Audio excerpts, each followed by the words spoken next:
Welcome to Inside World Report. I'm Christine Williams. Coming up for discussion, the unleashing of Western embassy attacks in the Middle East and what this could mean to Western nations.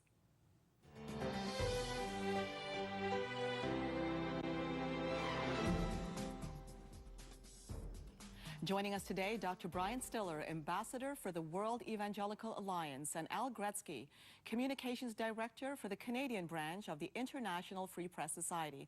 Now, this group has hosted controversial types like Geert Wilders, Lars Hedegaard, Mark Steyn, and Ann Coulter. I'd like to thank you both so much for joining me today. Thank you. Thank you. Now, for all of you, this is all we've been seeing in the headlines all week, last week as well, the unleashing in the Middle East. It's gone throughout. And we have some clips to show our audience today because we're looking at both sides of this equation. On one hand, we're hearing that it's the film that provoked the attacks, this amateur film out of the U.S. that was anti-Islam. That's on one hand. But on the other hand, we're hearing now that it was Al-Qaeda that was behind it, that it was a planned attack just in time for 9/11. So we're looking at both sides here, and we're asking the question, who's to blame here? Is it the anti-Islam film? Is it the people in the Middle East who are protesting? This is something we're investigating. Now, I'm going to start with you, Brian, because I know that the World Evangelical Alliance immediately released a statement actually condemning both sides, saying that this anti-Islam film is not the thing to do, but at the same time that there is absolutely no excuse for that kind of a violence that saw the killing of an American ambassador along with 3 other people and so many scores of other people injured in the process. What's your thoughts to begin here? Well, there's a history of this. This 14-minute film trailer, which depicts Muhammad in a depreciating way. This follows on the back of Terry Jones, the pastor in Florida, in Gainesville, Florida, who has done a number of things, burning the Quran, doing a mock trial of Muhammad, and so forth. And so these people, in the name of Christianity, have done things which have exacerbated a volatile environment in the Middle East. So as a world Christian body, we're saying to these people who call themselves by the name of Christ, that's not appropriate. What you're doing is wrong. So we stand against that. On the other hand, we advocate the freedom of press, the freedom of speech, and so there is a balancing act that we're all required to walk. Yes. Al, your thoughts? It's interesting that Brian mentions Terry Jones. While I was researching on this topic before coming down here, I happened to read an interview in the Christian Post with Terry Jones. And he made a very interesting statement. He's always portrayed as some type of a buffoon, an individual who only wants to have some show, and that's his main thing in life. But he made the following statement: we must protect freedom of speech. Freedom of speech and freedom of expression are the very cornerstone of a free society. As we begin to limit that or lose that, we will lose the ability to govern ourselves. And basically, all he's saying from that is that we need to be allowed to be who we are. We need to be allowed to make a mistake. Do people make mistakes? Do they go overboard? Absolutely. But even if they do, that is absolutely no excuse, no reason for anyone to commit the atrocities that are being committed to now. No, Brian, I spent time with Terry Jones in Gainesville trying to persuade him not to go ahead and do that. And while these words are just words... One snippet. One snippet. Yep. The person has a sense of heroism and messianism to bring about confrontation. And he does that as a Christian. He said, we tried love, it didn't work. We tried peace, it didn't work.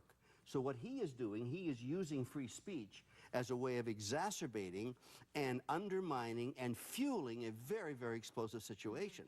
So our point to him is, if you're going to follow Christ, Christ is a peacemaker, he's not a hate monger. Now, I'm hearing 2 clear messages here, and they're both very valid. On one hand, there is a moralistic argument, because Brian is making it clear that as a Christian, How could a person come out and do this based on your beliefs? Well said. And then there's the constitutional argument when it comes to a person's rights. For example, my concern is, and I'd like to hear what both of you have to say about this, we look at the blasphemy laws in Pakistan, and this is something that is of concern to everybody. I mean, recently, the World Council of Churches actually got together because they want to discuss what this means and the oppressiveness that this is leading to in Pakistan. But the question is, are these blasphemy laws becoming more global? That a person comes out and says something offensive to Islam, and then you see this kind of an upheaval and this fear that's circulating the globe as a result of this violation of free speech. So I'm hearing two clear arguments here. One constitutional, one moralistic and Christian.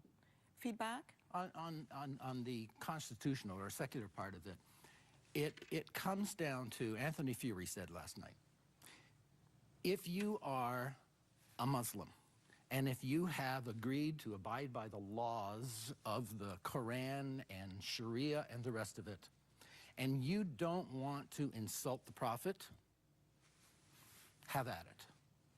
I didn't sign on to that, he said.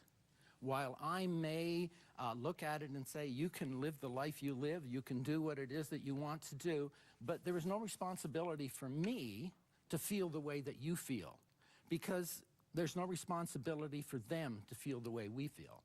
It's a matter of respect. They expect respect, but they don't give any respect. You can't get it if you don't give it. Sure, and I agree with that. I abhor the intimidation Yes. of lack of, against freedom of speech. But we are in a very different age. We are dealing with global realities. And for us in the West, out of a Christian tradition, we're trying to understand an Islamic community that is living under a layer of enormous humility that's come out of the demise of their culture and the impact of the Western world, and they're living in their isolated world. It's interesting when you look at Turkey and Egypt, which is Mediterranean-based, which means it has a Western orientation. It's very different than, say, Syria, Saudi Arabia, Iran, Iraq, that looks to the east. And so you have in this 300 million group of people, you have a development that has happened over the last few years, especially through the 20th century, and there is such anger within that group tied to a fundamentalist view of Islam. And that fundamentalist view of Islam is being triggered in a variety of ways.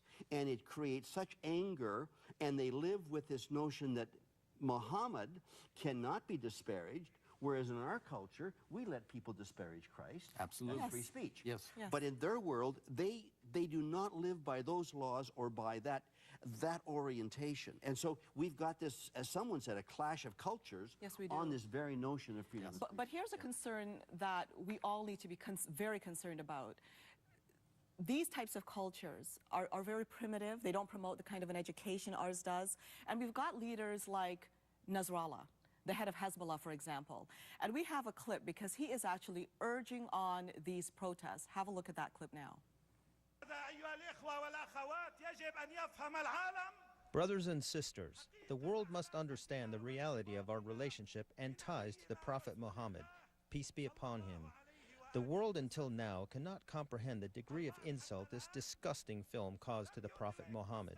They defamed his birthplace, they defamed his faith and morals, they defamed the Quran, they defamed the Prophet's wives, they defamed his message and Islam. All this in only 12 minutes. I can only imagine how horrific the result during the length of the full 2 hours. Now, that same Nasrallah happened to say that he actually promotes every Jew going to the nation of Israel because that way we don't have to, quote, hunt them down. This is what Nasrallah has said. You're looking at nations also like Iran with the Ayatollah that's in charge, that's consistently calling for destruction of the West. And then you match that with the latest here that we heard, the French publisher of Charlie Hebdo. This particular publication, I mean, they seek satire. That's how they exist. And we have actually a clip because they promoted some cartoons of Muhammad as well that created more provocation and had to their place had to be guarded. So listen to what the publisher had to say. We do provocation. It's been 20 years since we've been doing provocation, and it's being noticed only when we talked about Islam, or this part of Islam, which raises problems and which is a minority. And when the government asks us not to do any provocation, we have the impression that 3 idiots who demonstrated in the streets represent all of Islam. It's the government who insults Muslims by saying that. You have to take them as they are. One has to mock them using humor, disarm them with humor, and not give them any credit. By taking them seriously and sending regiments of riot cops to hold them, one takes them seriously. Now, Mohammed Massaoui, this is the president of the French Council of Muslim Faith. He responded to that. Take a listen. Our reaction is indignation against this new Islamophobic act, which is the publication by Charlie Hebdo of cartoons insulting to the Prophet of Islam. It is also a firm condemnation of this new provocation. Now, it doesn't take much to look and see the opposite reactions there, and many are calling it a clash of cultures. What's the solution there? We're going to go for a break. We'll be back after this. Don't go away.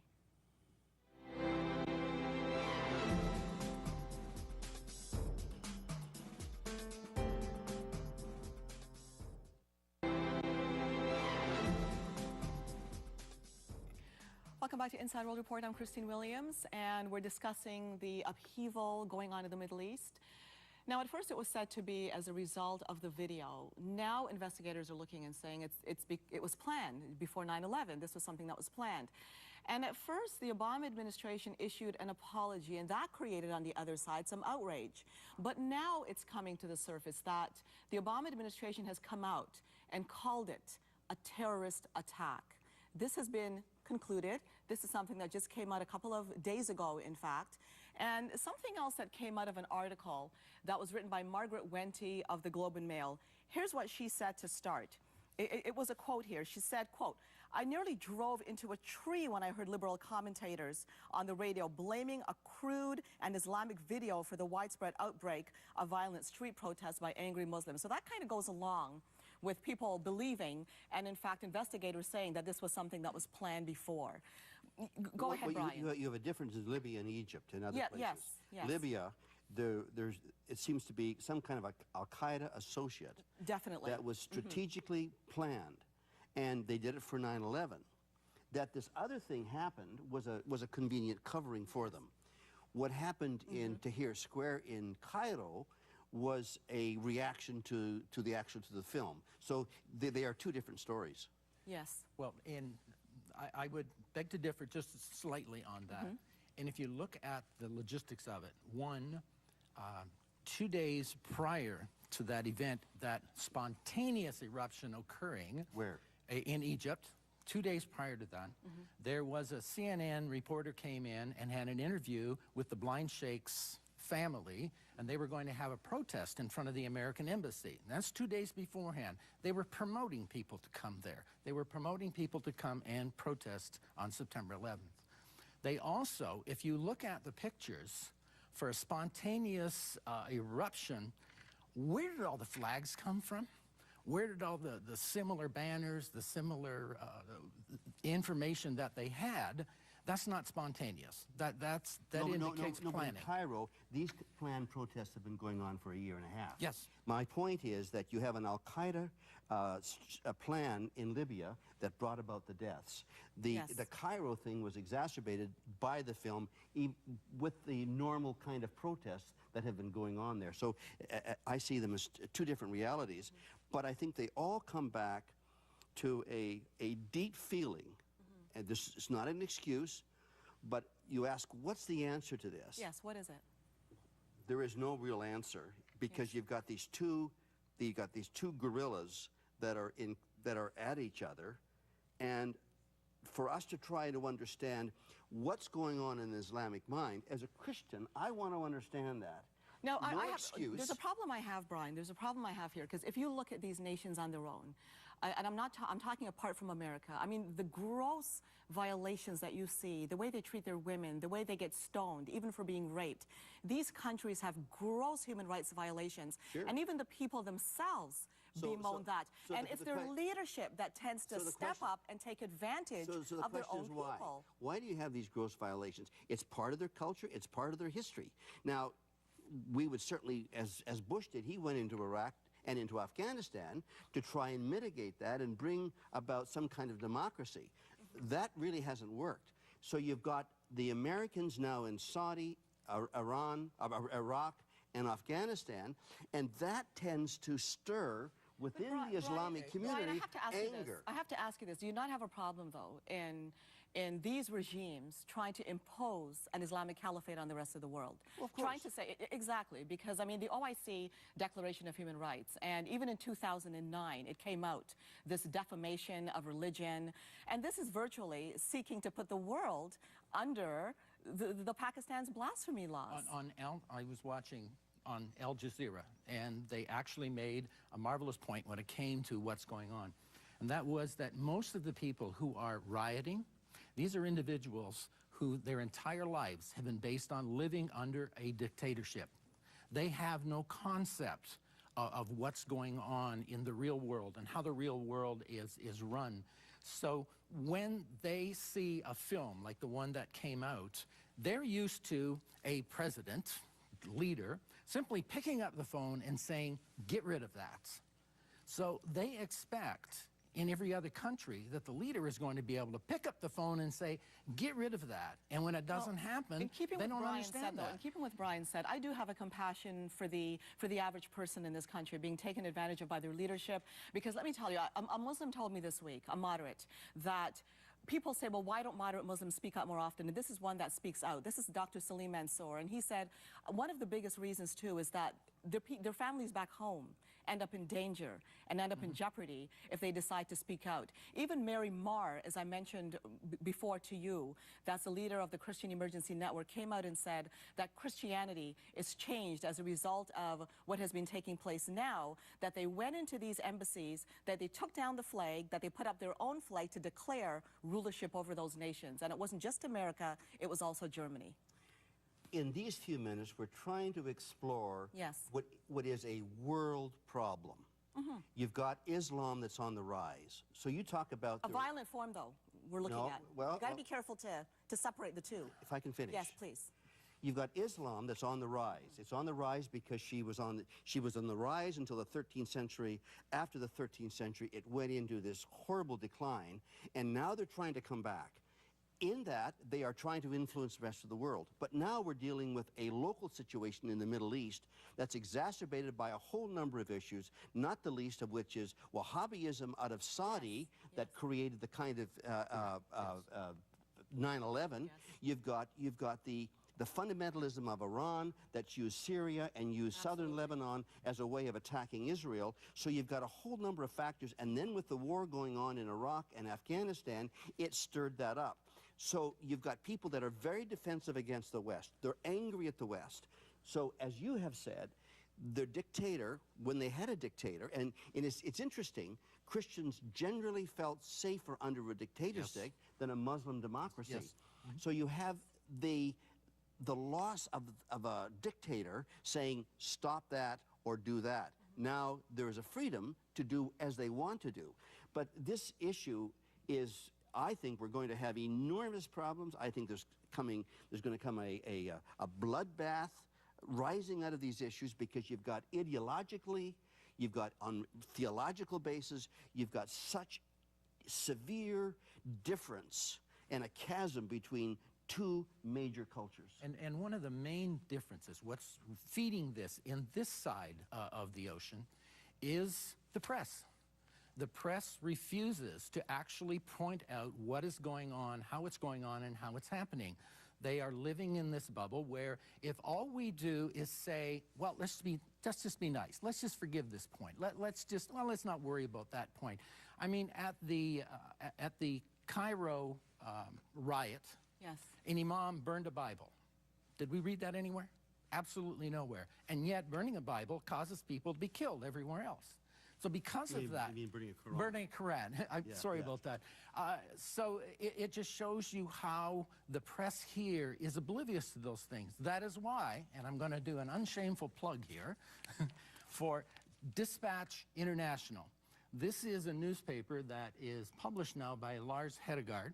And basically what it's for, it is for those writers, those reporters who want to actually print stories without any fear of the editor saying, you can't do that. But what troubles me too is that people tend to lump it all together. It's either all of those Muslims. In fact, that's what usually it is. People end up with a fear of Muslims as a result. But there's so many different factions, and you mentioned the different kind of a dictator. Like you look at a man like Mubarak, who worked with the West, and now you're looking at a Muslim Brotherhood man quite different. Or you look at what's going on in Syria. I mean, this man was an Alawi that's quite secular and supported even religious rights to some degree. And now nobody knows what or who's it's going to be taken over by, because many are, the complaint by Christians there, and you can verify this, is that a violent form of Islam will likely take over and put Christians in jeopardy, as we've seen in many of those interviews. We're in the midst of enormous upheaval. Yes. No one knows where this is going to lead. I'm reminded of the beginning of the First World War, when Ferdinand the Prince was shot in an obscure little town. Yep. And that triggered the First World War.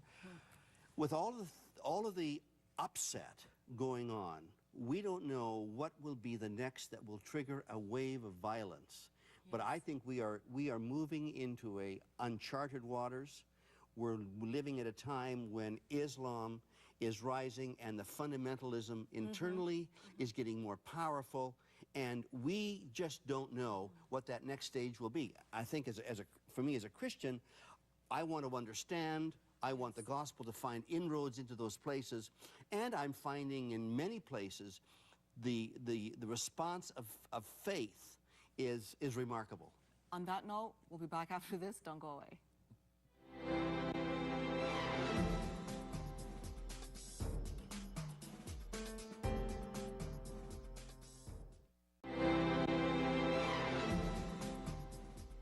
Welcome back to Inside World Report.